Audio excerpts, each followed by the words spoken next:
میں تمہیدن ایک بات آپ کا ذہن بنانے کے لیے، ذہن سازی کرنے کے لیے عرض کر رہا ہوں، مخالف آپ کو کتنا ہی بہکائے، شیطان کتنا ہی ورغلائے، کیونکہ علامہ صاحب جانتے ہیں اور سوشل میڈیا کو دیکھنے والے اچھی طرح جانتے ہیں کہ آج کس قدر فتنے چل رہے ہیں۔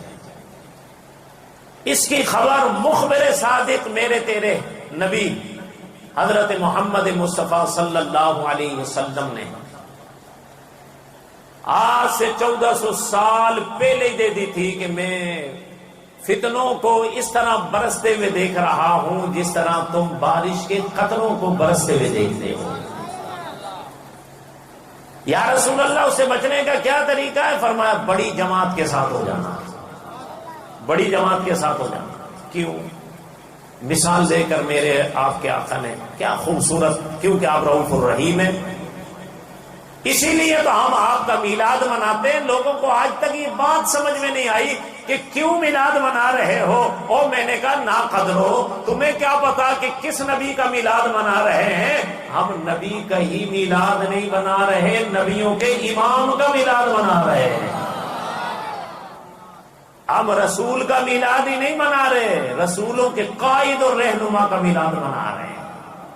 انا قائد المرسلین، میں رسولوں کا قائد ہوں گا۔ یہ تو ہمارے علماء کا احسان ہے کہ آج آپ کو رسول اللہ کی شانیں بتا رہے ہیں، کل قیامت میں بتائی نہیں جائیں گی، دکھائی جائیں گی، دکھائی جائیں گی۔ تو جن کو عادت ہوگی نا رسول اکرم صلی اللہ علیہ وسلم کا ذکر سن کر ان کے چہرے گلاب کی طرح کھلتے ہوں گے تو وہاں بھی وہ خوش ہوں گے، اور جو یہاں چڑھتے ہوں گے وہاں دیکھ کر افسوس کریں گے، ہائے افسوس جس کو اپنی طرح کہتے تھے، آج تو اس کی شان یہ ہے کہ مقام محمود پر جلوہ افروز ہے، اور جس کو اشارے کر رہا ہے وہی جنت میں داخل ہو رہا ہے۔ یہ محفل میلاد ہے، ایک محفل میلاد اور ہونی ہے، وہ قیامت کا دن ہوگا۔ یاد رکھیے، خوب یاد رکھیے، اللہ تبارک و تعالی نے ہم اہل سنت و جماعت کو صحابہ والے عقائد اور نظریات عطا فرمائے۔ اب سوشل میڈیا پہ دیکھیں کئی وہ بیچارے بغیر پڑھے کوئی مفسر بنا ہوا ہے، کوئی محدث بنا ہوا ہے، کوئی کچھ بنا ہوا ہے، چاہے وہ پلمبر ہی ہو، لیکن آپ دیکھیں کہ کس قدر وہ گمراہ لوگوں کو کر رہا ہے۔ تو رسول کی بات بالکل سامنے آ رہی ہے کہ فتنے اس طرح برستے ہوئے دیکھ رہا ہوں جیسے آسمان سے تم پانی کے، بارش کے قطرے برستے ہوئے دیکھتے ہو۔ لیکن میرے دوستو یاد رکھنا، آپ ہر نماز کی ہر رکعت میں اللہ سے دعا کرتے ہیں یا نہیں کرتے؟ اہدنا الصراط المستقیم، معنی بھی پڑھ لیا کرو، معنی بھی غور کیا کرو۔ ہم دعا کرتے ہیں یا اللہ ہمیں سیدھے راستے پر چلا، اور کن لوگوں کے راستے پر؟ جن پر تو نے اپنا انعام نازل فرمایا ہے، جن پر تو نے بولو انعام نازل فرمایا۔ اب میں آپ سے پوچھتا ہوں، بتائیے ایمانداری سے، حضرت غوث العظم رضی اللہ تعالی عنہ انعام یافتہ ہے یا نہیں؟ شکے جو آہستہ بول رہے۔ حضرت خواجہ غریب نواز انعام یافتہ ہیں یا نہیں؟ بولو۔ حضرت داتا علی جویری، بابا فرید گنج شکر، سبحان اللہ، آپ تو ہیں ہی ان کے ماننے والے، اس لیے کہہ رہے ہیں نا، لیکن ان کی کرامت دیکھیے، کسی دوسرے مکتبہ فکر کے بندے کو پکڑیے، بلکہ مولوی کو کہیے کہ حضرت غوث العظم اللہ کے ولی ہیں، انعام یافتہ ہیں، جن کے لیے ہم کہتے ہیں یا اللہ انعام یافتہ لوگوں کے راستے پر چلا، تو کہے گا ہاں غوث العظم نہ کہو، ہاں شیخ عبد القادر جیلانی کہو۔ میں نے کہا چلو شیخ عبد القادر جیلانی کہہ دیتے ہیں، ہاں بتائیے انعام یافتہ گروہ میں ہیں یا نہیں؟ کہ ہاں بالکل ہیں، اللہ کے ولی ہیں۔ بھئی خواجہ غریب نواز، کہنے لگا غریب نواز نہ کہو، معین الدین چشتی، چلے ٹھیک ہے معین الدین چشتی وہ انعام یافتہ گروہ میں ہے، کہاں ہیں؟ بابا فرید گنج شکر، تو گنج شکر نہیں، صرف بابا فرید، چلیے بابا فرید، انعام یافتہ گروہ ہیں یا نہیں جن کے لیے ہم دعا کر رہے ہیں؟ سبحان اللہ. میں نے کہا او جن کو بابے بابے کہہ کر ان کی تحقیر کر رہے ہو، ان کی تنقیص اور توہین کر رہے ہو، یہی تو ان کی کرامت ہے کہ ان کی ولایت کو تم بھی ماننے پر مجبور ہو، مخالف بھی ماننے پر مجبور ہے. وہ تو ہیں ہی ہمارے، ہم دعا کر رہے ہیں. حضرات محترم بعض بدنصیبے تھے، ادھر نماز میں دعا کر رہے ہیں، ادھر ہٹ رہے ہیں، باہر جا کے کہہ رہے ہیں یہ کچھ بھی نہیں ہے، یہ مٹی کا ڈھیر ہے، یہ کچھ بھی نہیں. مزارات کے لیے یہی تاثر دیا جاتا ہے، وہاں شرک ہوتا ہے، وہاں شرک ہوتا ہے. میرے دوستو آپ کسی مزار پر جائیے، کوئی وہاں شرک نہیں ہوتا. علماء کرام منع کرتے ہیں اگر کوئی سجدہ کرتا ہے، کوئی طواف کرتا ہے. اگر کسی ہمارے عالم نے کہا ہو کہ مزاروں کا طواف کیا کرو، مزاروں کو سجدہ کیا کرو، تو پھر تو ہم ذمہ دار ہیں. اگر کوئی جاہل کوئی مزاروں کو سجدہ کر رہا ہے یا طواف کر رہا ہے اور وہ ہماری بھی نہیں مان رہا، تو ہم تو یہی کہیں گے کہ تمہارے چھوڑے ہوئے ایجنٹ ہیں جو ہمیں بدنام کرنے کے لیے مزارات کو سجدہ کر رہے ہیں.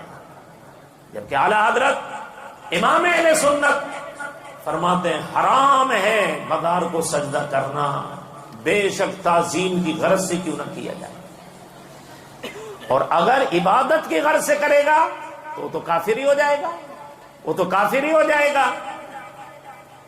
سرکار دو عالم صلی اللہ علیہ وسلم کی جتنی تعظیم کی جائے وہ کم ہے، جتنا ذکر کیا جائے وہ کم ہے. من احب شیئا اکثر ذکرہ، توجہ میری طرف، جس کو جس سے محبت ہوتی ہے نا وہ اکثر اس کا ہی ذکر کرتا ہے. یہ اصول سرکار نے دیا، میاں کوئی مفتی کوئی عالم نے نہیں دیا. یہ حدیث بیان کر رہا ہوں میں، علماء بیٹھے ہیں. من احب شیئا اکثر ذکرہ، جو جس سے محبت کرتا ہے وہ اس کا اکثر ذکر کرتا ہے. اور سبحان اللہ میرے سنیوں مسلمانوں خوش نصیب رسول اللہ کے غلاموں، رسول اللہ نے فرمایا یہ تو ذکر کی بات ہوئی، جو جس سے محبت کرتا ہے اس کا ذکر کرتا ہے. اور پھر محبت کا صلہ کیا ہے؟ فرمایا المرء مع من احب الیہ، جو دنیا میں جس کے ساتھ محبت کرتا ہے نا قیامت میں اس کا حشر اسی کے ساتھ ہوگا، وہ قیامت میں اسی کے ساتھ ہوگا. سبحان اللہ. ہم تو اولیاء کرام سے سب سے محبت کرتے ہیں، ہم تو اہل بیت اطہار سے بھی محبت کرتے ہیں. ہم جس طرح ابو بکر صدیق رضی اللہ تعالی عنہ کا ذکر کرتے ہیں، ابو بکر اور عمر اور عثمان کا ذکر کرتے ہیں، اسی محبت سے علی شیر خدا کا بھی ذکر کرتے ہیں. ہم جس طرح اہل بیت اطہار کی محبت اپنے سینوں میں رکھتے ہیں اور اسے ایمان کا جز قرار دیتے ہیں، اسی طرح صحابہ کرام کی محبت بھی ہمارے سینوں میں ایمان کے جز کے لحاظ سے جو ہے وہ معجزہ ہے. اولیاء کرام سے محبت یہ بھی حق ہونے کی علامت ہے. یہ جو یہ پلمبر وغیرہ اور گمراہ لوگ جو آپ کو ان لوگوں سے ہٹانا چاہتے ہیں، جن کے لیے آپ نماز میں دعا کر رہے ہیں، یہ آپ کو ہٹانا چاہتے ہیں. حالانکہ حقیقت یہ ہے کہ اللہ تبارک و تعالی نے ہی ان کی محبت ہمارے دینوں میں ڈال رکھی ہے. ان الذین آمنوا وعملوا الصالحات سیجعل لهم الرحمن ودا. یہ رب تعالیٰ کا فیصلہ ہے کہ اللہ تعالیٰ ان کی محبت لوگوں کے دلوں میں ڈال دے گا. اب کن لوگوں کے؟ سب لوگوں کے نہیں. اگر سب لوگوں کے ہی ڈالتا تو اللہ تعالیٰ ایمان کیوں نہ ڈال دیتا؟ اگر سب لوگوں کے دلوں میں اللہ نے ڈالنا ہوتا تو پھر رسول اللہ کی محبت کیوں نہیں ڈال دیتا؟ اپنی توحید کیوں نہیں ڈال دیتا؟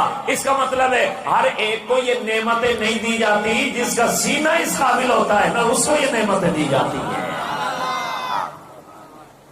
محترم حضرات، میں نے جو آیت کریمہ پڑھی، آپ قرآن مجید کی متعدد آیتیں اس بات پر دلالت کرتی ہیں کہ یہ جو ذکر میلاد ہے، ذکر مصطفیٰ ہے، یہ ہم ہی نہیں کر رہے، رب تعالیٰ فرما رہا ہے. اللہ تعالیٰ خود. دیکھیے نا، ایک آیت پڑھ میں آپ کو سنا کر آگے بڑھتا ہوں.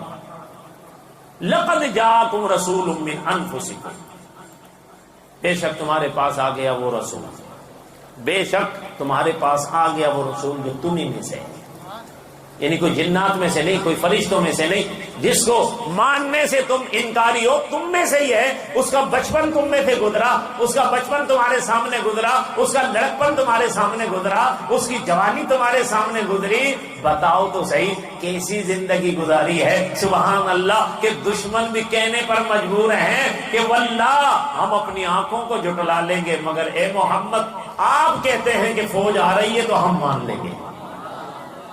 میاں ایسی زندگی، ایسی پاکیزہ زندگی، ایسا اعتماد اپنا پیدا کرنا اور اپنی زندگی کو اس طرح پاکیزگی کے ساتھ گزارنا کہ آپ کے دامن پر کبھی جھوٹ کا دبا نہیں، آپ کے دامن پر کبھی خیانت کا اور بددیانتی کا دبا نہیں۔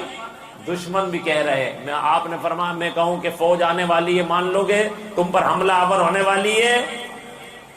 سب نے کہا نا ہم دیکھ رہے ہیں اپنی آنکھوں سے کوئی فوج حملہ آور ہونے والی نہیں، لیکن اے محمد ہم نے آپ کا بچپن بھی دیکھا، لڑکپن کا تقدس بھی دیکھا، جوانی کی پاکیزگی بھی دیکھی، آپ نے کسی لمحے میں زندگی کے جھوٹ بولا ہی نہیں ہے، اس لیے ہم اپنی آنکھوں کو جھٹلا لیں گے، آپ جو کہہ رہے ہیں اس کو مان لیں گے۔ سبحان اللہ۔ تو قرآن میں رسول اکرم صلی اللہ علیہ وسلم کا یہ جو آنے کا جو بیان ہوا نا، بس اس پر بات ختم ہو گئی تھی۔ لقد جاءکم رسول من انفسکم، بے شک تم میں آ گیا وہ رسول جو تمہیں میں سے، جملہ تو پورا ہو گیا، جملہ پورا ہو گیا، لیکن میرے رب کی عادت نہیں ہے، سنیو سنو، یہ جو ہم کام کر رہے ہیں، جہاں بھی رسول کی آمد کا ذکر کرتا ہے نا اللہ تعالیٰ، صرف آمد کا ذکر کر کے ہی بات ختم نہیں کرتا، رسول اللہ کی شانیں بھی بیان فرماتا ہے، ساتھ ساتھ عظمتیں بھی بیان ہو رہی ہیں، جیسے عزیز علیہ ما عنتم حریص علیکم بالمؤمنین رؤوف الرحیم۔ اسی طرح جو میں نے آیت کریمہ تلاوت کی ہے، انا ارسلناک، ہم نے بھیجا، یا اللہ کیا بنا کر بھیجا، ایسے ہی بھیج دیا؟ لوگ تو کہتے ہیں ہماری طرح ہی ہیں، ہماری طرح ہی ہے، اصل میں یہ ہماری طرح کہنے والوں نے کبھی اپنا چہرہ بھی نہیں دیکھا ہوا ہے، جنہوں نے دیکھا تھا نا، حضرت ابو بکر، حضرت عمر، حضرت عثمان غنی، حضرت علی شیر خدا، دیگر صحابہ کرام، بیت رضوان والے، اصحاب عشرہ مبشرہ، تمام صحابہ کرام، اور سب کے سامنے رسول فرما رہے ایوکم مثلی، ایوکم مثلی، بتاؤ کوئی ہے میری مثل، تو کوئی ہے تم میں میرے جیسا؟ تو وہ نہیں کہہ سکتے تھے یا رسول اللہ آنکھیں بھی ہماری طرح، آپ چلتے بھی ہماری طرح، کھاتے بھی ہماری طرح۔ جو آج مولوی دلیلیں بنا رہا ہے کہ رسول کھاتے بھی ہیں، پیتے بھی ہیں، چلتے بھی ہیں، پھرتے بھی ہیں، تو ہماری طرح ہوئے نا، تو یہ صحابہ بھی تو دیکھتے تھے کہ ہماری طرح چل رہے ہیں، لیکن سبحان اللہ صحابہ اگر زمین پر چلتے ہوئے دیکھ رہے ہیں نا تو عرش پر گامزن بھی دیکھ رہے ہیں،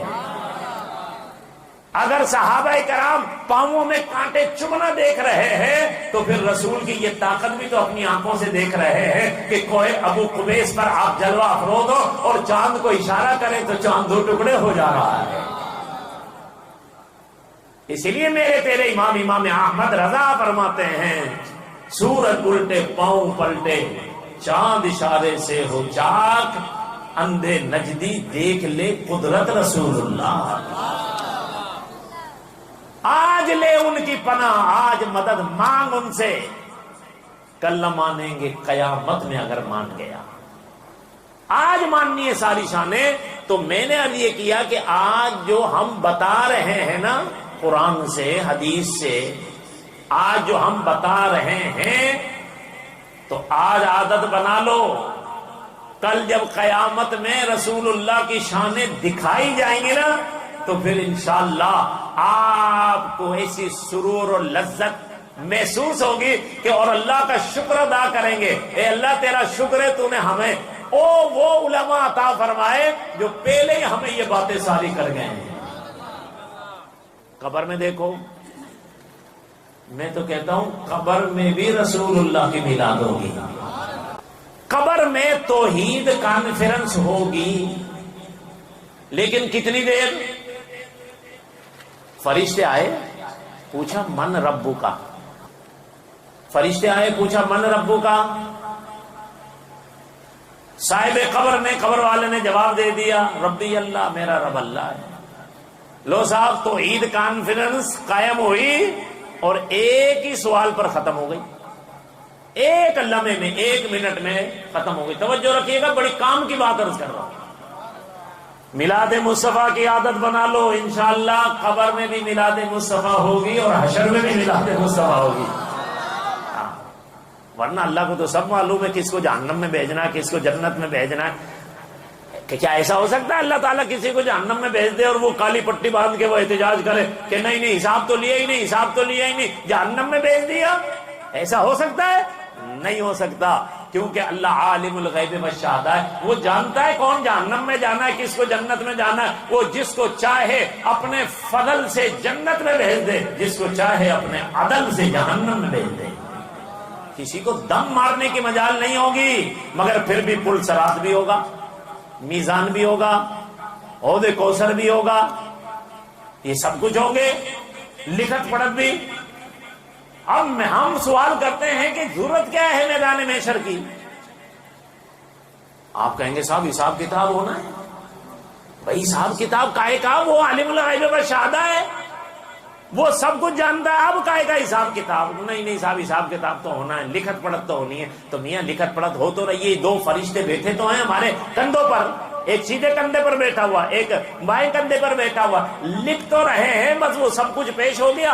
اب کائے کا حساب کتاب، کائے سے پل صراط سے گزارنا، اور کائے کو میزان پر تولنا، اور کائے کو یہ ساری آزمائشیں۔ اللہ اکبر۔ پردہ غیب سے آواز آتی ہے محبوب بھیجنا تو مجھے ہی ہے جنت میں، بھیجنا مجھے ہی ہے جہنم میں، جس کو چاہے جہنم میں بھیجوں، جس کو چاہے جنت میں بھیجوں، میں ایسے ہی بھیج دوں، لیکن اس کی ضرورت نہیں میدان محشر کی، لیکن یہ سب کچھ ہوگا۔ سن لے کیوں ہوگا؟ سبحان اللہ، اس لیے ہوگا کہ اگر میں ایسے ہی کسی کو جنت میں بھیج دوں تو تیرے سر پر شفاعت کی پگڑی کون دیکھے گا؟ اگر ایسے ہی کسی کو میں جنت میں بھیج دوں تو پل صراط سے بچاتا ہوا کون دیکھے گا؟ اگر ایسے ہی کسی کو جنت میں بھیج دوں تو پھر اپنے ہاتھوں سے جام کوثر پلاتے ہوئے کون دیکھے گا؟ یہ سب کچھ ہوگا۔ آپ صلی اللہ علیہ وسلم کو اللہ تبارک و تعالی اختیار عطا فرمائے گا اپنے امتیوں کو جہنم سے نکال کر جنت میں داخل فرمائے گا۔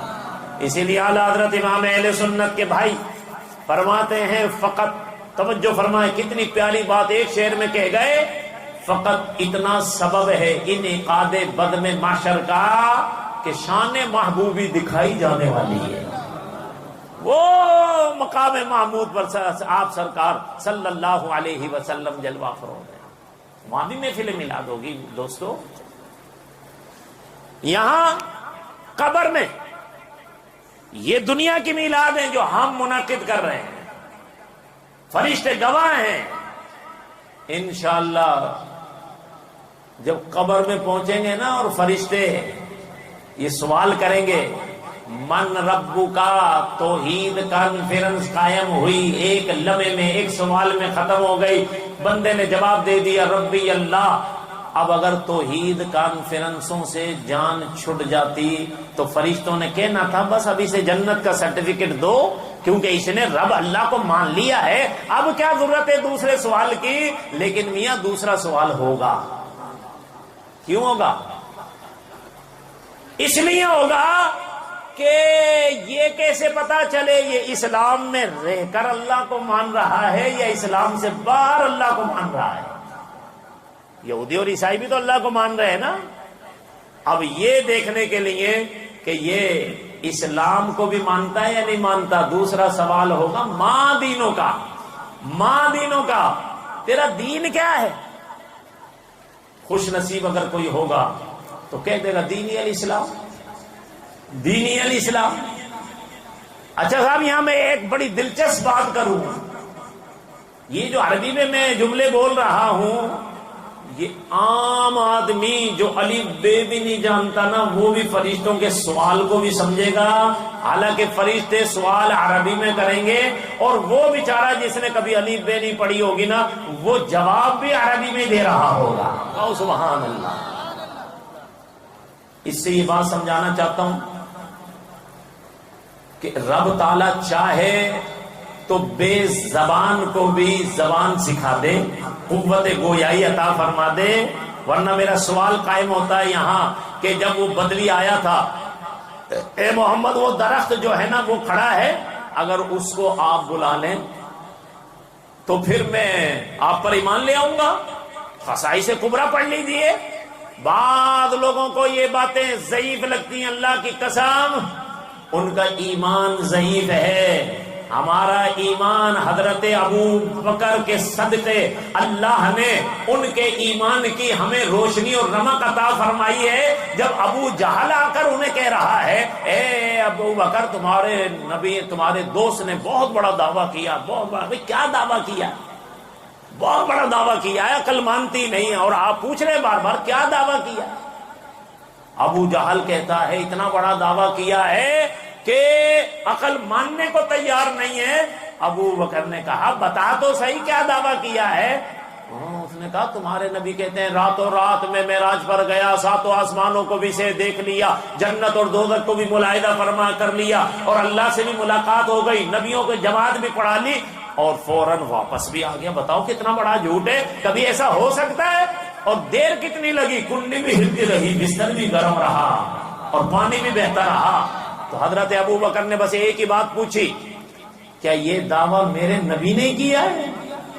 میرے نبی نے کیا ہے؟ بتانا یہ چاہتا ہوں کہ ایمان اگر دل میں ہونا تو نبی کی شان کے بارے میں یہ شک دل میں نہیں آتا کہ یہ ضعیف ہے۔ وہاں تو راوی ہی ابو جہل ہے۔ حضرت ابو بکر یہ نہیں کہتے کہ راوی کتنا جھوٹا ہے جس کو ابو جہل کہا گیا، اس کی بات کو کیسے مان لوں؟ بس یہی پوچھا، اے ابو جہل یہ دعویٰ میرے نبی نے کیا ہے نا؟ کہنے لگا ہاں ہاں۔ اب وہ سمجھنے لگا بس اب انکار کر دیں گے، لیکن ایمان والے کا جواب سنو، وہی جواب ہمارے ہوتے ہیں ہر شان مصطفیٰ میں کہ اللہ تبارک و تعالی نے میرے نبی کو اس سے بھی بڑی شان عطا فرمائی ہے۔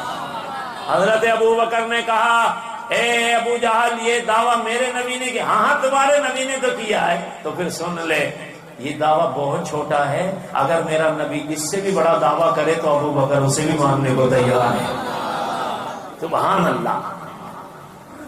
درخت کو کہا درخت، وہ بدوی کہنے لگا اگر میں آپ پر ایمان لے آؤں گا اگر آپ اس درخت کو بلا لیں۔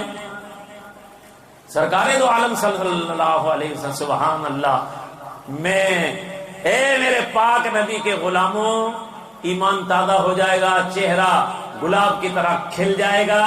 سرکار نے جو جواب دیا نا، سبحان اللہ، فرمایا میں بلاؤں یا تو جا کر کہہ دے تجھے اللہ کا رسول بلا رہا ہے؟ اچھا، وہ تو اس کی تو حیرت کی انتہائی نہ رہی۔ اس نے کہا ٹھیک ہے، جا کے چلو تجربہ بھی ہو جائے گا۔ وہ گیا اور اس درخت کو کہا اب سوال میرا یہ ہے، بتاؤ کون سی بولی میں کہا، کون سی زبان میں کہا؟ عربی میں کہا، فارسی میں کہا، اردو میں کہا، انگریزی میں کہا، پشتو میں کہا، سندھی میں کہا؟ بھائی کون سی زبان میں کہا؟ اور جون سی بھی زبان میں کہا، ظاہر عربی تھا تو عربی میں بولا ہوگا، تو چلو اس نے تو عربی میں بول دیا۔ وہ درخت کو کیسے سمجھ میں آ گیا کہ مجھے رسول اللہ بلا رہے ہیں؟ پتا چلا رسول کو اپنی طرح نہ کہو، اللہ کی قسم یہ میرا نبی ایسا مختار کل ہے، اللہ نے وہ شان اور عظمتیں عطا فرمائی ہیں کہ اگر نگاہ نبوت درخت پر پڑے نا تو اس میں بھی شعور اور ادراک پیدا ہو جاتا ہے۔ بخاری کی حدیث نہیں ہے، وہ ستون حنانہ آپ کی محبت میں رویا تھا اور آپ سے باتیں کی ہیں،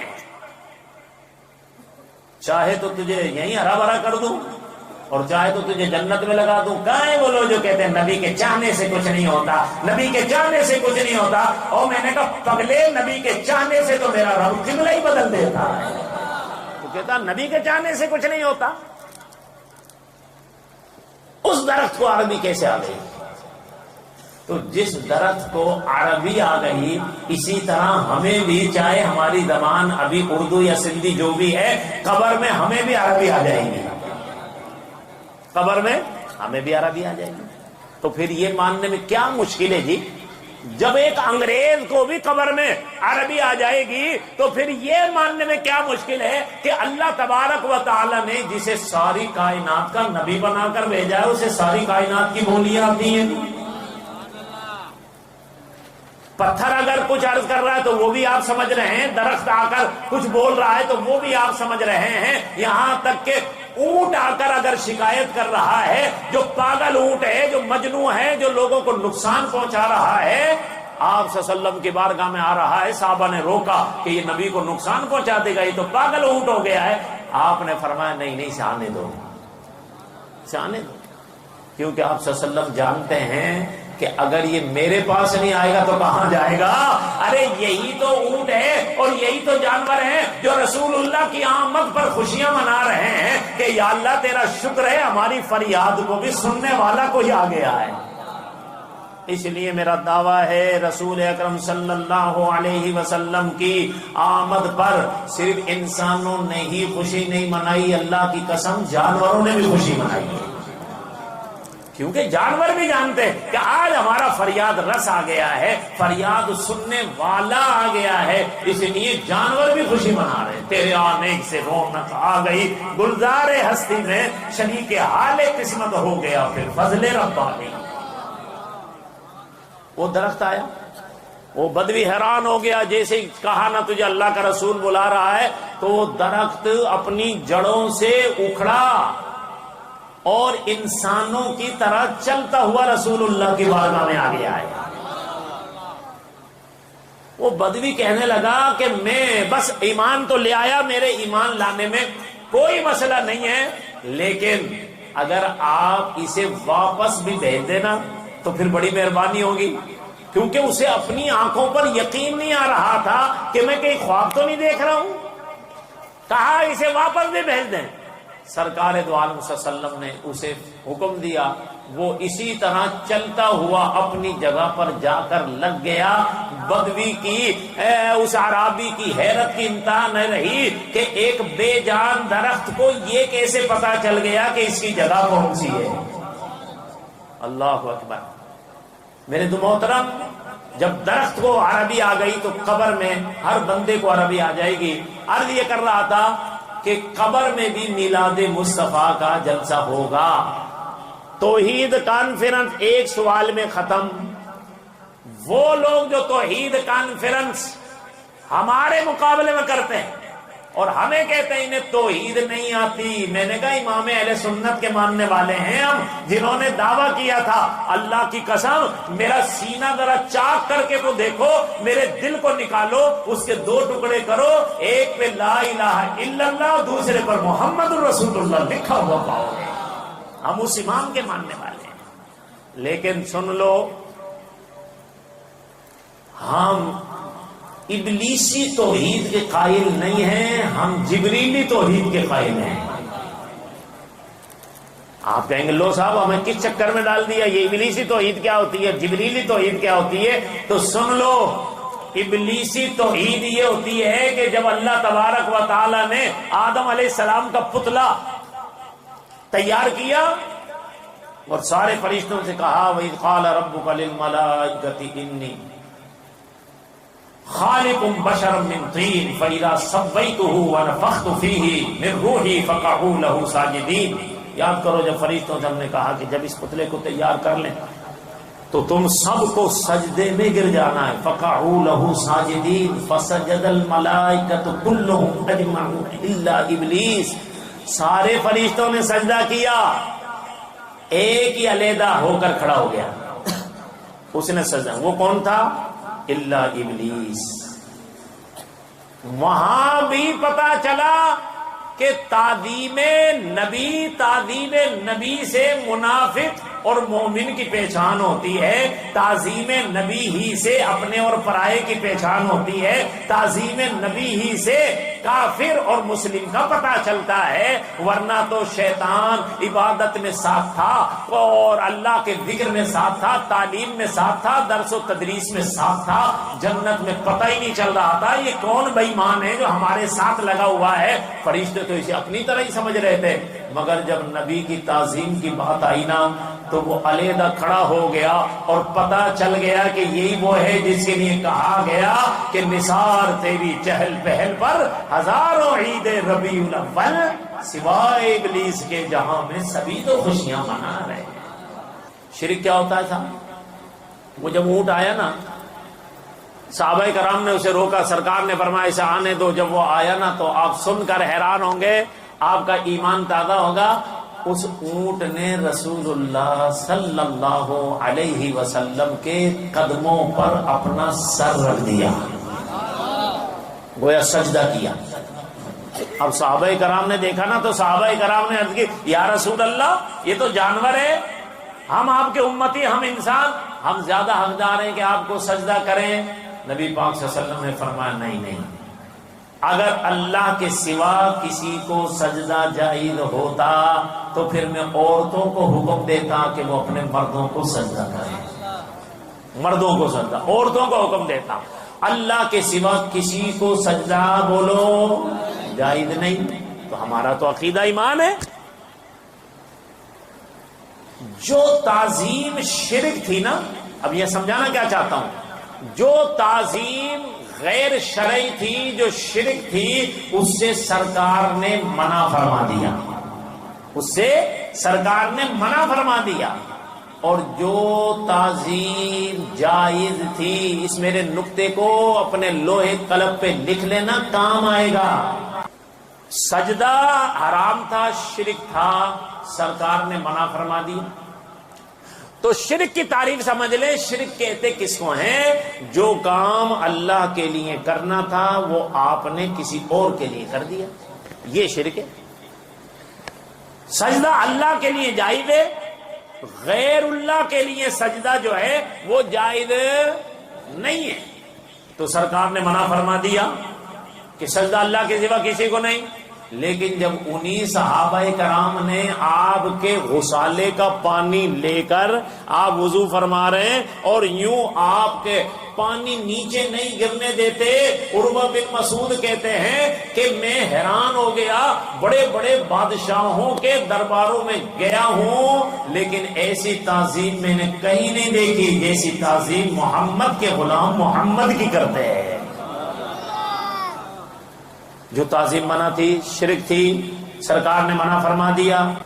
لیکن حضور اکرم صلی اللہ علیہ وسلم نے جب صحابہ کرام نے آپ وضو فرما رہے، بخاری کی حدیث ہے دوستو، بخاری کی، کوئی یہ نہ کہہ دے ایسے کہہ گئے، کمزور روایت ہے، بخاری کی حدیث ہے، حوالے کا ذمہ دار ہوں۔ نبی پاک صلی اللہ علیہ وسلم وضو فرما رہے ہیں، صحابہ کرام جیسے پانی گرتا ہے نا یوں ہاتھ لگا کر اس پانی کو لے کر اپنے منہ پر مل رہے ہیں، اپنے ہاتھوں پر مل رہے ہیں۔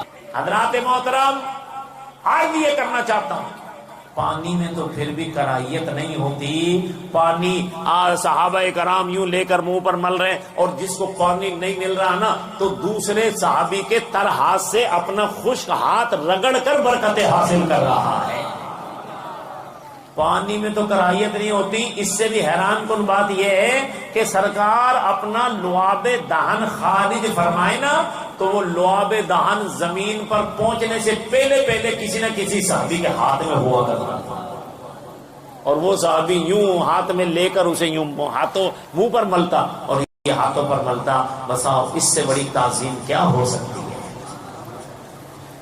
صحابہ کرام نے تھا تو بتانا یہ چاہ رہا تھا، جو تعظیم حرام تھی، سجدہ تعظیم کی انتہائی شکل ہے، انتہائی شکل تزلزل کی، تعظیم کی اگر کوئی ہے تو وہ سجدہ ہے۔ اب صحابہ نے سجدہ کرنا چاہا تو رسول اللہ نے منع فرما دیا تو ہم بھی سجدہ نہیں کرتے. حالانکہ اعلیٰ حضرت فرماتے ہیں پیش نظر وہ نوبہار, سجدے کو دل ہے بے قرار, روکیے سر کو روکیے, ہاں یہی تو امتحان ہے. جب وہ مونی مونی صورت سامنے آئے, جب والضحیٰ کا چہرہ کسی کے سامنے آئے اور رسول اللہ کرم فرمائیں کسی غلام کو, کسی عاشق کو اپنا دیدار کرائیں, تو وہ چہرہ ہے ہی ایسا کہ دیکھ کر سر سجدے میں جانے کو جی چاہتا ہے, سجدہ کرنے کو جی چاہتا. تو اعلیٰ حضرت کے سامنے جب رسول اللہ کا یہ چہرہ انور آیا نا, آپ نے زیارت کی, تو ساتھ ہی کہتے ہیں پیش نظر وہ نوبہار. سبحان اللہ, جب میری آنکھوں کے سامنے وہ تصویر ہو, وہ چہرہ ہو جس چہرے کی رب تعالیٰ قسمیں کھا رہا ہے, والضحیٰ واللیل اذا سجا, پیارے تیرے چہرے کی قسم, پیارے تیرے زلفوں کی قسم. اللہ اکبر. جو تعظیم منع تھی سرکار نے منع فرما دی, ہم نہیں کرتے.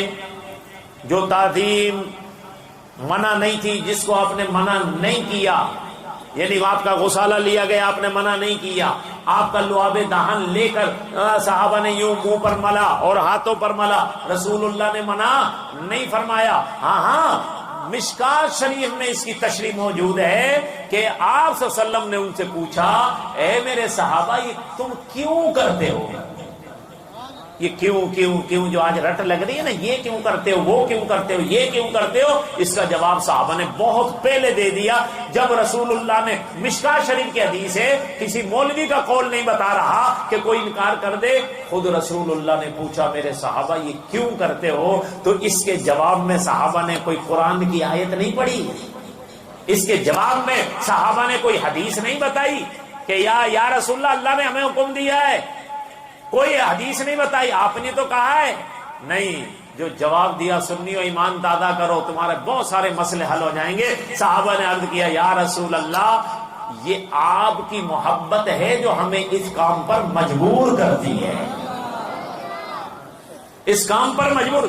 تو پتا چلا بعض چیزیں وہ ہوتی ہیں جس کے لیے قرآن سے دلیل کی ضرورت نہیں, بعض چیزیں وہ ہیں جس کے لیے حدیث سے ثبوت اور دلیل کی ضرورت نہیں ہے. اگر کوئی کہتا بتاؤ رسول اللہ نے خود فرمایا ہو کہ میلاد کیا کرو, میں نے کہا جاہل آدمی, کیا سرکار جانتے نہیں تھے میری سیرت پوری دنیا پڑھے گی, جب میں کہہ دوں گا تو پھر تم دشمنان اسلام کہیں گے تمہارا نبی کتنا جاں پرست تھا کہ وہ خود کے اپنی میلاد منوا رہا ہے. میرے آقا جانتے ہیں کہ یہ میرے کہنے کی چیز نہیں ہے, یہ غلاموں کے کرنے کی چیز ہے.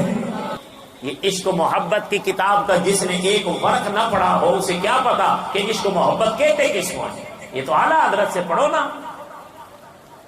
آج اگر ہمارا کوئی بڑا عالم آ جائے, ایمانداری سے بتاؤ دوڑو گے نہیں دوڑو گے اس کے جوتے اٹھا کر رکھنے کے لیے, عصا لینے کے لیے, بزرگ کوئی پان کھاتا اس کے لبیا پیش کرنے کے لیے.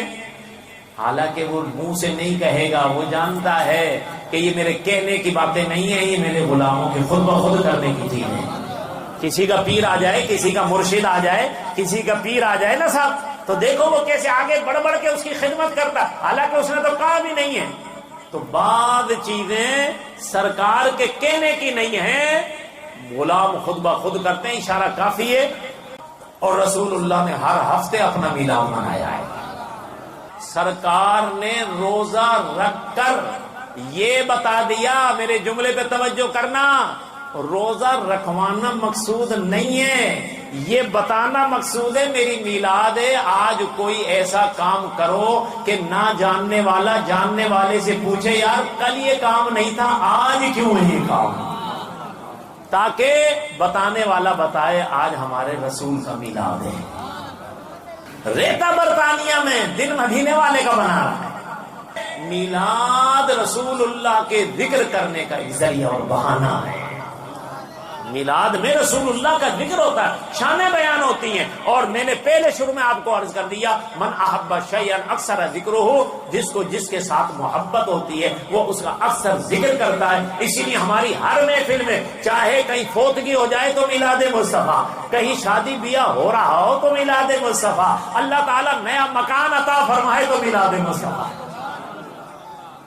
سنیوں, میلاد مصطفیٰ کی عادت اس لیے ڈلواتے ہیں تاکہ قبر میں تمہیں پریشانی نہ ہو. قبر میں فرشتہ آ گیا, کہا من ربو کا جواب دے دیا ربی اللہ. توحید کانفرنس ختم, میرا رب اللہ ہے, توحید کانفرنس ختم. اب صاحب اگر توحید سے ہی کام بن جاتا تو پھر دوسرے سوال کی ضرورت نہیں پڑتی. فرشتے کہتے کہ اس نے اپنا رب اللہ کو مان لیا ہے, بس اب چلو اپنا کام کرو, کسی اور کی خبر لیتے, اسے تو سرٹیفکیٹ دیں جنت کا. لیکن نہیں, یہ کیسے پتا چلے کہ یہ اسلام میں ہو کر اللہ کو مان رہا ہے یا اسلام میں باہر ہو کر رب کو مان رہا ہے. اس لیے دوسرا سوال لازمی. دوسرا سوال ہوتا ہے ماں دینوں کا, تیرا دین کیا ہے؟ اب فرشتے جب یہ سوال کرتے ہیں تو صاحب قبر کہتا ہے دینی الاسلام, میرا دین اسلام ہے. لو صاحب اسلام کانفرنس منعقد ہوئی قبر میں, ایک لمحے میں ختم. ایک لمحے میں سوال ہوا, جواب دے دیا, تیرا دین کیا؟ اس نے کہا دینی الاسلام.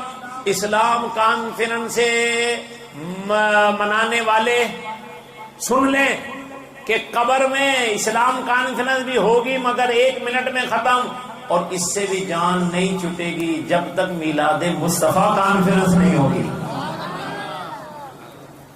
اسلام کانفرنس ہو گئی. اب فرشتوں کو کہنا چاہیے تھا یار اب تو چلو, اس نے رب کو, اللہ کو رب بھی مان لیا اور اپنا دین بھی اسلام بتا دیا, اب رہ کیا گیا ہے, چلو اب کسی اور کے پاس. لیکن نہیں, ابھی آخری تیسرا اور لازمی سوال باقی ہے. پہلے سوال کا طریقہ کیا تھا؟ من ربو کا, تیرا رب کون ہے؟ ماں دینوں کا. دوسرے سوال کا طریقہ کیا تھا؟ تیرا دین کیا ہے؟ ایمانداری سے بتاؤ تیسرے سوال کا بھی انداز یہی ہونا چاہیے تھا نا, من نبیوں کا. تیسرے سوال کا بھی طریقہ یہی ہونا چاہیے تھا, جس طرح پہلے سوال کا طریقہ, جس طرح دوسرے سوال کا طریقہ.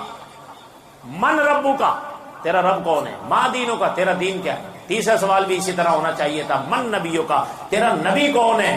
اگر یہ سوال ہوتا نا تو بہت سارے بچ جاتے, بہت سارے نکل جاتے. لے یہاں طریقہ ہی بدل دیا. علامہ صاحب بیٹھے, علماء بیٹھے, سوال اب ایسے نہیں ہوگا من نبیوں کا, ورنہ وہابی دیوبندی شیعہ سب نکل جاتے. اب سوال بدل دیا تاکہ پتا چلے یہ ہے کون. ما تقول فی حق هذا الرجل, بتا اس نورانی چہرے والے کے بارے میں کیا عقیدے رکھتا تھا. اس نورانی چہرے, آپ صلی اللہ علیہ وسلم کی شکل مبارک, چہرہ مبارک دکھایا جائے گا. بعضوں نے کہا وہ قبر تک پردے کھول دیے جائیں گے, آپ وہاں حاضر نہیں ہوں گے. چلو صاحب ہم نے بات مان لی, ہمارا تو عقیدہ یہ ہے کہ لحد میں گر سرکار آئیں تو میں قدموں میں گروں, کہو سبحان اللہ. فرشتے گر اٹھائیں تو میں ان سے یوں کہوں, فرشتوں پائے ناز سے اٹھوں تو کیوں اٹھوں, مر کے پہنچا ہوں یہاں اس دل ربا کے واسطے.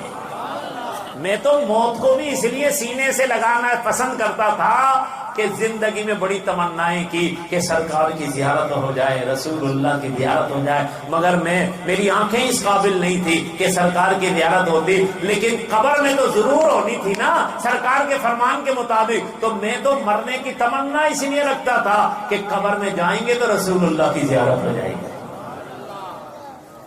چلے صاحب ہم نے مان لیا, پردے اٹھا دیے جائیں گے, سرکار کو دکھایا جائے گا. لیکن سوال یہ نہیں ہوگا من نبیوں کا, یہ تیرا نبی کون ہے؟ تو کہہ دیتا محمد رسول اللہ, پھر تو سب بچ جاتے. اپنے جیسا کہنے والا بھی بچ جاتا, رسول اکرم صلی اللہ علیہ وسلم کا اختیار نہ ماننے والا بھی بچ جاتا, آپ کی نورانیت کا انکار کرنے والا بھی بچ جاتا, آپ کو اپنے جیسا کہنے والا بھی بچ جاتا, آپ کو معاذ اللہ مردہ کہنے والا بھی بچ جاتا. سبحان اللہ. سنیوں قبر میں بھی تمہیں یہی عقیدے کام آئیں گے جو آج اہل سنت تمہیں علماء سکھا رہے ہیں. اور علماء اہل سنت کے جلسوں میں آنے والے اور تقریریں سننے والے سنی مسلمانوں خوش نصیبوں, وہ کہیں گے واہ واہ واہ واہ سبحان اللہ, جیسا سنتے تھے اس سے بھی بڑھ کر پایا ہے. چہرے بددعا کی تعریفیں حسن مصطفیٰ جمال مصطفیٰ کانفرنس سے ہوتی تھی. ہمارے علماء رسول اللہ کی شان اور عظمتیں بیان کرتے تھے. اس سے بھی بڑھ کر پایا ہے. سبحان اللہ, کیا حسن و جمال ہے, کوئی اور ہو ہی نہیں سکتا کائنات میں. بس میں کائنات میں نہ میرے رسول کے حسن سیرت کا کوئی جواب ہے, نہ حسن سیرت کی کوئی مثال ہے, نہ بن سکی ہے نہ بن سکے گا. مثال تیری جواب تیرا. حضرات محترم, اب وہاں سوال ہوگا, بتا اس کے بارے میں کیا کہتا تھا. اب جیسا سبق پڑھا ہوگا نا ویسے ہی وہاں یاد آئے گا. ہمارے جیسے ہی ہیں, کچھ نہیں کر سکتے, مر کر مٹی میں مل گئے, فلاں فلاں فلاں یہ باتیں وہ باتیں. لیکن سبحان اللہ, علماء اہل سنت کو سننے والا کہے گا ہو نہ ہو, کائنات میں کوئی اور ایسا حسن و جمال والا ہو ہی نہیں سکتا. یہ تو میرے نبی محمد رسول اللہ ہے. یہ وہی ہیں جن کے اوپر ہر جلسے کے بعد ہر جمعے کے دن کھڑے ہو کر صلاۃ و سلام پڑھتا تھا. او فرشتو, تمہارے سوال کا جواب بعد میں دوں گا, پہلے مجھے کھڑے ہو کر میرے نبی کا استقبال تو کرنے دو. سبحان اللہ. یہ ہے میلاد مصطفیٰ صلی اللہ علیہ وسلم. اللہ تبارک و تعالی نے جہاں بھی رسول اللہ, یہیں سے بات میں نے شروع کی تھی, جہاں بھی آمد کا ذکر ہوا ہے وہاں ساتھ ساتھ شانوں اور عظمتوں کا بھی بیان ہوا ہے. اور یہی ہم سنی کرتے ہیں. انا ارسلناک شاہدا و مبشرا و نذیرا. اگر اس پر گفتگو کی جائے نا تو ایک ایک لفظ پر ایک ایک تقریر بنے گی. شاہد کا معنی حاضر و ناظر ہے. ہم نے آپ کو بھیجا, کیا بنا کر بھیجا؟ حاضر و ناظر بنا کر بھیجا. شاہد کے معنی جو کہے نہیں شاہد حاضر و ناظر نہیں, گواہ کر لو. میں نے کہا چلو گواہی کر لو, تو پھر بھی مقصد ہمارا ہی, مطلب ہمارا ہی عقیدہ ثابت ہوگا کہ کوئی گواہ ایسا چل ہی نہیں سکتا جو موقع پہ موجود نہ ہو, اور جو موقع پہ موجود ہو اسی کی گواہی قبول کی جاتی ہے. تو اللہ تبارک و تعالی نے رسول اللہ کو جو گواہ کہا ہے, چلو گواہی مان لو. جج کے سامنے کوئی جائے اور جج کہے کہ بھائی ہاں آپ گواہ ہیں, ہمیں گواہ ہوں. آپ تھے اس وقت موقع پر؟ نہیں موقع پہ موجود تو نہیں تھا, لیکن میں گواہی دیتا ہوں. تو جج ڈنڈے مارے گا, اسے جیل میں بند کرے گا. جھوٹی گواہی دیتے ہو. گواہ کے لیے حاضر ہونا ضروری ہے, اور ایسا حاضر نہیں جو اندھا ہو, موجود تو ہو مگر نابینا ہو, دیکھ نہیں سکتا. اس لیے گواہ کے لیے لازم ہے وہ حاضر بھی ہو ناظر بھی ہو. تو رب تعالیٰ نے ہمارے نبی کو کیا بنایا؟ بولو, حاضر و ناظر بنا کر بھیجا ہے, مبشر بنا کر بھیجا ہے. مبشر, بشارتیں دینے والا. ایک ہی نشست میں سرکار نے اپنی رحمت والی زبان سے یک جنبش لسان 10 صحابہ کو جنت عطا فرما دی. اسی لیے میرے تیرے امام نے کہا میں تو مالک ہی کہوں گا کہ ہو مالک کے حبیب, یعنی محبوب و محب میں نہیں میرا تیرا. لوگوں میں کہتے ہیں تم شریک مانتے ہو. میں نے کہا پگلو, ہم شریک نہیں مانتے. اللہ کی قسم, شریک ماننے میں وہ مزہ ہی نہیں ہے جو حبیب ماننے میں. شریک کیوں مانے ہم؟ شریک تو وہ ہوتا ہے جو آدھے آدھے کا مالک ہوتا ہے. کسی نے مکان خریدا, چلو بھائی آدھا میرا آدھا تیرا. ہم شریک نہیں مانتے. کسی نے دکان کاروبار شروع کیا, آدھا تیرا آدھا میرا, یہ شراکت ہے. ہم شریک نہیں مانتے. شریک میں تو آدھا آدھا ماننا پڑے گا. ہم محبوب مانتے ہیں, اور محبوب وہ ہوتا ہے جسے رب کہے اے میرے محبوب, اے میرے حبیب, میں بھی تیرا, میری ساری خدائی بھی تیری. اسی لیے میں تو مالک ہی کہوں گا کہ ہو مالک کے حبیب, یعنی محبوب و محب میں نہیں میرا تیرا. وہ مبشروں, اے ابو بکر تو جنتی, اے عمر تو جنتی. بتاؤ کیا خیال ہے, جسے میں آپ جنتی کہیں وہ یقینی جنتی ہے؟ نہیں, بلکہ منع ہے. جسے میں آپ جنتی کہیں مجھے علم غیب نہیں, مجھے پتہ نہیں ہے جنت, مجھے اپنا پتہ نہیں. لیکن جسے رسول اللہ جنتی کہہ دیں اسے جنتی ماننا ضروری ہے. اس لیے ابو بکر کو جنتی نہ ماننے والا بے ایمان, حضرت عمر کو جنتی نہ ماننے والا بے ایمان. یہ بدنصیبی ان لوگوں کی کن سے لڑائی مول لے رہے ہیں؟ ارے بھائی یہ لڑائیاں ہوتی ہیں بھائی بھائیوں میں ہوتی ہیں، رشتہ داروں میں ہوتی ہیں، دوستوں میں ہوتی ہیں، یہ لڑائی کچھ اور ہے۔ لیکن ان سے لڑائی مول لینا جو رب کے محبوب ہیں، جو رب کے دوست ہیں، اللہ کے دوست ہیں، ایک فرقے کی یہ بد نصیبی ہے کہ لڑائی بھی مول لے رہے ہیں تو کن سے؟ جن کی شان رب بھی بیان فرما رہا ہے، میرا مصطفیٰ بھی بیان فرما رہا ہے۔ اے ابو بکر تیرے احسان تو اتنے ہیں کہ قیامت میں تجھے اللہ ہی اچھا بدلہ عطا فرمائے گا۔ سبحان اللہ۔ مرو ابا بکر فلیصلی بالناس، ابو بکر کو کہو میری جگہ کھڑے ہو کر میرے غلاموں کو نماز پڑھائیں۔ کیا شان ہے ابو بکر کی، تم ان سے لڑائی مول لے رہے ہو۔ لو کان بعدی نبیا لکان عمر، اگر میرے بعد کوئی نبی ہوتا تو وہ عمر ہوتے، اور تم ان کے پتلے جلا رہے ان کے نام کے۔ جس طرح شراب شہد بن جاتی ہے نا ہمارے یہاں، اس طرح عمر کا پتلا جلانے پر وہاں جھوٹ بول دیا، ہم تو عمر بن سعد کہہ رہے تھے، عمر فاروق کے لیے نہیں تھا ہمارا یہ جلانا، پتلے جلانا، جھوٹ بولا وہاں ڈی ایس پی کے سامنے، اور ڈی ایس پی نے چھوڑ دیا، انہوں نے کہا نہیں یہ حضرت عمر کی گستاخی نہیں کی ہے، یہ عمر بن سعد کی ہے جس نے حضرت امام حسین کو شہید کیا اور سامنے آیا جنگ کی، اس کو کہا ہے۔ یہ حالت ہے دوستان محترم۔ آپ صلی اللہ علیہ وسلم مالک جنت ہیں، اسی لیے ایک ہی حکم میں، ایک ہی نشست میں، اے ابو بکر تو بھی جنتی، اے عمر تو بھی جنتی، اے عثمان تو بھی جنتی، اے علی تو بھی جنتی، اے عبد الرحمن بن عوف تو بھی جنتی، اے ابو عبیدہ بن جراح تو بھی جنتی، اے سعد بن ابی وقاص تو بھی جنتی، اے طلحہ تو بھی جنتی، اے زبیر بن عوام تو بھی جنتی، اے سعید بن زید تو بھی جنتی۔ 10 صحابہ کو سرکار نے جنت عطا فرمائی۔ میرے دوستوں محترم بزرگوں، کتنے خوش نصیب ہیں، ہمارے علماء نے لکھا ان کے نام یاد کرو جنتیوں کے جن کو سرکار نے اپنی رحمت والی زبان سے جنتی کہا۔ اللہ سے امید ہے ان جنتیوں سے محبت کرنے پر اللہ تعالیٰ تمہیں بھی جنت نصیب فرما دے گا، ٹھیک ہے نا؟ تو لِتُؤْمِنُوا بِاللَّهِ وَمُبَشِّرًا وَنَذِيرًا، اور ڈر سنانے والے، یہ گناہ کرو گے یہ سزا ملے گی، یہ گناہ کرو گے یہ سزا ملے گی، نماز چھوڑو گے یہ سزا ملے گی۔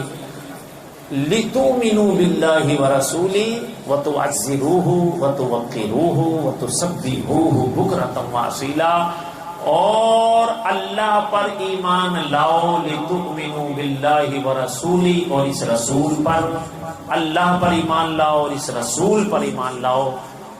ساری شانیں بیان کر کے اللہ فرما رہا ہے یہ عظمتیں، یہ شانیں ہم نے اس لیے دی ہیں تاکہ تم انہیں دیکھو اور مجھ پر ایمان لاؤ۔ رسول کو دیکھ کر اللہ کے علم پر ایمان لاؤ، رسول کے علم کو دیکھ کر اللہ کے علم کو مانو، رسول کے اختیار کو دیکھ کر اللہ کے اختیار کو مانو، رسول کے کمال کو دیکھ کر اللہ کے کمال کو مانو، اور رسول کے جمال کو دیکھ کر اللہ کے جمال پر ایمان لے آؤ۔ اللہ تبارک و تعالی سے دعا ہے کہ اللہ تبارک و تعالی ہمیں مسلک حق کا اہل سنت و جماعت پر استقامت عطا فرمائے۔